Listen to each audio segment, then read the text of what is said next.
Debates over integrating devout Muslims into society are not unique to the United States. Effective today, it is illegal to wear a burqa in France or a niqab like this, a Muslim veil that reveals only the eyes. The new law drew protest and confusion on the streets of Paris. Two women stepping out in their niqabs and drawing a crowd were arrested for staging an unauthorized protest. The French government has called the veils, and I quote, a new form of enslavement, end quote, not acceptable on its soil.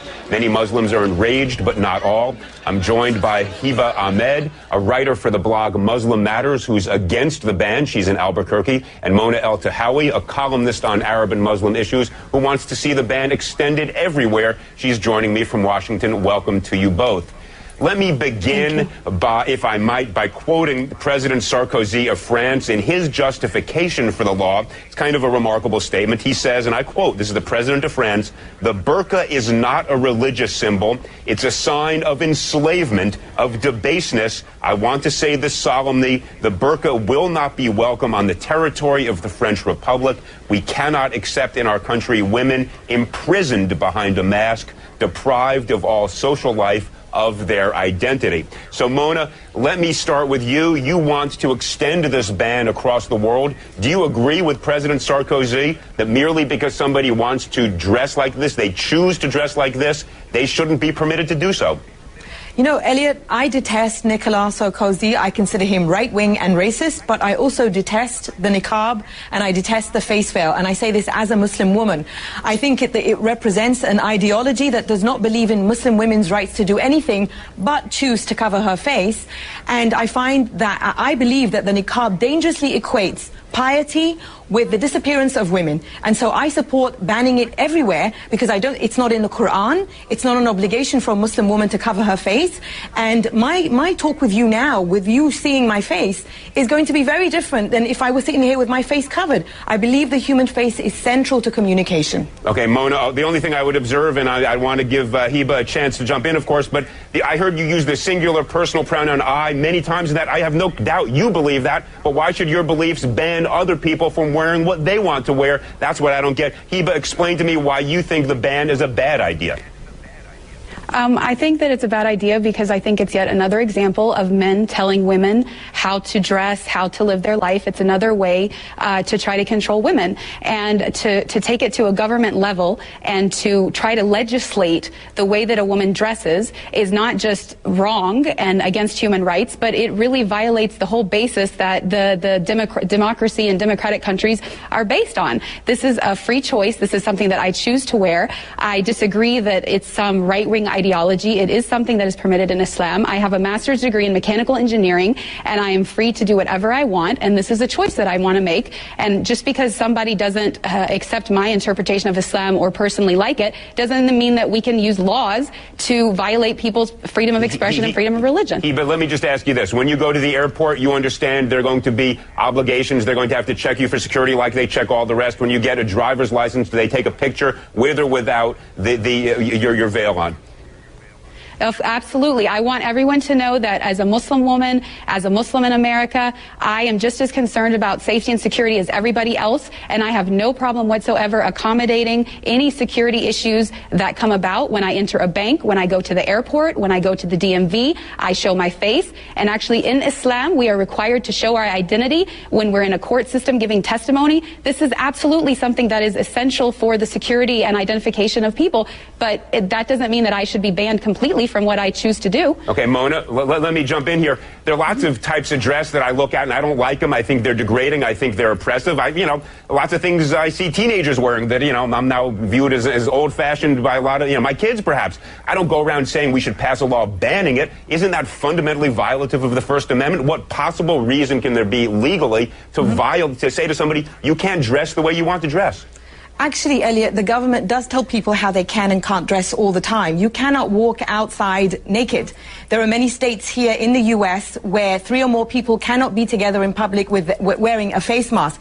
So the government actually does legislate over our wardrobe, but everybody conveniently forgets that. I would like to ask Hiba, once I'm done talking, if she works, because we've been on media shows together where we've been on opposite ends of this argument. And I know from what she said before that once she started covering her face, she stopped stopped working. So my argument is, and this is not just about I understand what the point that you were making earlier, Elliot.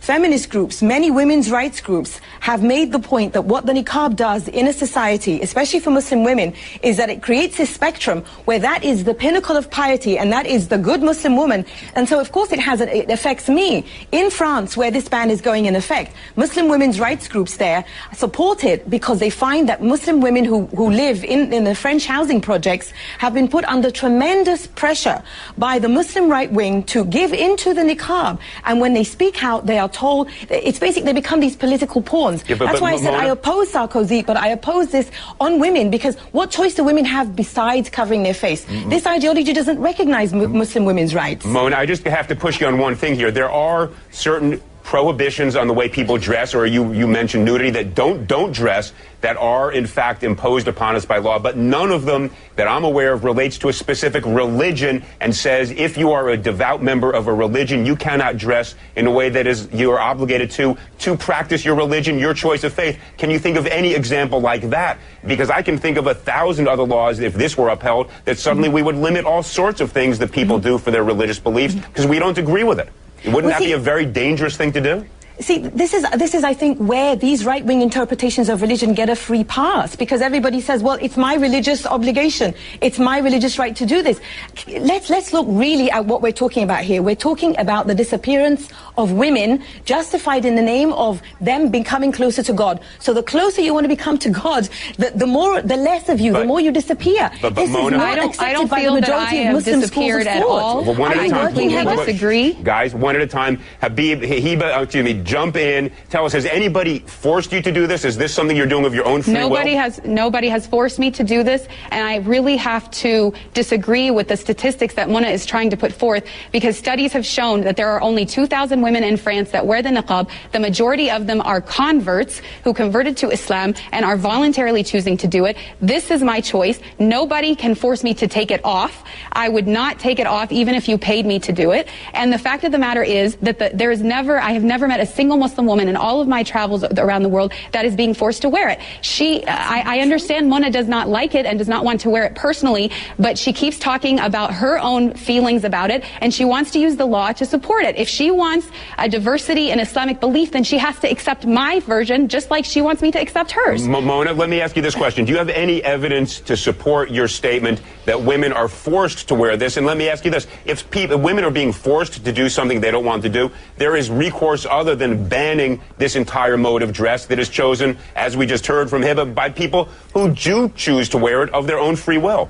Well, you know, I lived in Saudi Arabia. Heba says that she's traveled the world and she's never met a woman who's been forced to wear it. I lived in Saudi Arabia where millions of women are forced to cover their face. But now that the argument will be, well, that's in Saudi Arabia, not in France. What choice does a woman have when she's told she will burn in hell if she doesn't cover every inch of her body? What kind of a choice is that? So, of course, these women who convert to this ideology... I've never heard anybody say that. The women who convert to this ideology, who are then told that this is how to be a good Muslim woman, to be close to God, to avoid hellfire, is there really a choice in that? And I believe when you have a law like this... You know, I told you, I detest Sarkozy. I consider him racist. But I will not sacrifice Muslim women's rights in order to uphold the Muslim right wing, which I believe is misogynist. With a law like that, a woman can tell her husband or any male relative who is forcing her to dress like this, the law says I don't have to dress like this. Mona, let's not deal with Saudi Arabia. Different customs, different laws. We have a First Amendment. No, I was talking about France. I was talking about France. Wait, hold on one second. In the United States, we have a First Amendment that gives people the right to practice religion as they wish.